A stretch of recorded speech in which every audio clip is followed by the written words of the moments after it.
هذا العماني جاكم وشعار سيف والخنجر عمانية. هذا العماني جاكم وشعار سيف والخنجر عمانية. والخنجر عمانية. والخنجر عمانية. والخنجر. أيوة عمانية. يا سلام. شكرا شكرا لكل أهل البصرة، أهل كرم، أهل طيبين، بأمانة انبهرنا وانصدمنا. أطيب شعب أهل بصرة. يا الخليجيين تعالوا، وإذا طلع كلامي غلط أنا مستعد أرجع عمان مشي. يعطيكم العافية، الله يحفظكم.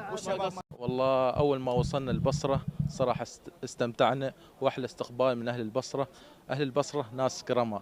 أنصحكم جمهور الخليج، جمهور العماني، السعودي، كل الخليج تعالوا البصرة. البصرة أمن وأمان، وحمد الله مستمتعين. شوف الأجواء، أجواء طيبة، يستاهلون أهل البصرة. وشكرا لكم على حسن الاستقبال، أحسنتم، جزاكم وش الله. راح يقول الجمهور العماني في بطولة كأس الخليج؟ يقول وشعار سيف والخنجر عمانية، وشعار سيف والخنجر عمانية، وهذا العماني جاكم وشعار سيف والخنجر عمانية. والله أوضاعي بعد وصولي إلى مدينة البصرة الصراحة أوضاعي طيبة ومرتاح نفسيا للأمانة. وما أريد أنام، أريد أمشي أطلع أشوف، لأنه كل ما نمشي مكان نحصل ناس كل حد يرحب فينا، هلا والله، ويخلونا على راسهم. الصراحة احترام، أخلاق، أبد ما حصلت. وصلنا الحدود، أول من دخلنا الحدود حصلنا ذاك الجمهور العراقي اللي جالس يرحب فينا ما شاء الله. ولما وصلنا البصرة سوونا مسيرة الصراحة أثل قصدونا. رسالتك للجماهير الخليجية؟ تعالوا ياي، أنتوا في بيتكم، أنتوا بين أهلكم وناسكم. وأنا أقول للخليجيين وللعمانيين تعال ياي تعال ياي تعال ياي تعال ياي تعال ياي تعال ياي. ماشي حكي حبيبي، أنت في البصرة، أنت في بيتك. شوف سؤالك وايد مهم جدا. شوف قبل أسبوع أنا نزلت فيديو في التواصل الاجتماعي إن شاء الله راح أتوجه للبصرة. للأسف الشديد في بعض الإعلام الخارج العراق قاعد يشوه للأسف الشديد البصرة.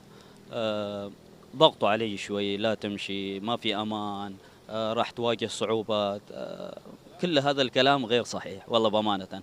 أنا أقدر أمشي في وسط البصرة بروحي وما أحد أبدا، بالعكس راح واجهنا كرم غير طبيعي. أهل البصرة يعني ما يخلوك تمشي، تعال يمنا، تعال بيتنا، تتعشوا معنا، تتغدوا معنا، ما يخلونك. إذا عرفوا أن حد من الخليج جاي يعني كأنه عيد معهم، عيد وطني، عيد شيء جميل.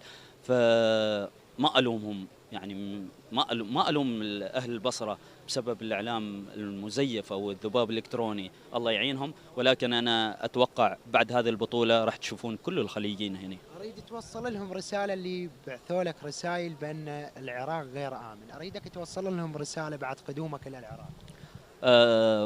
اللي ياسين يشوهوا صورة البصرة أقول لكم استريحوا مكانكم، وما راح تقدرون، لأن أهل البصرة أقوى منكم وقادرين أنهم ينظموا البطولة.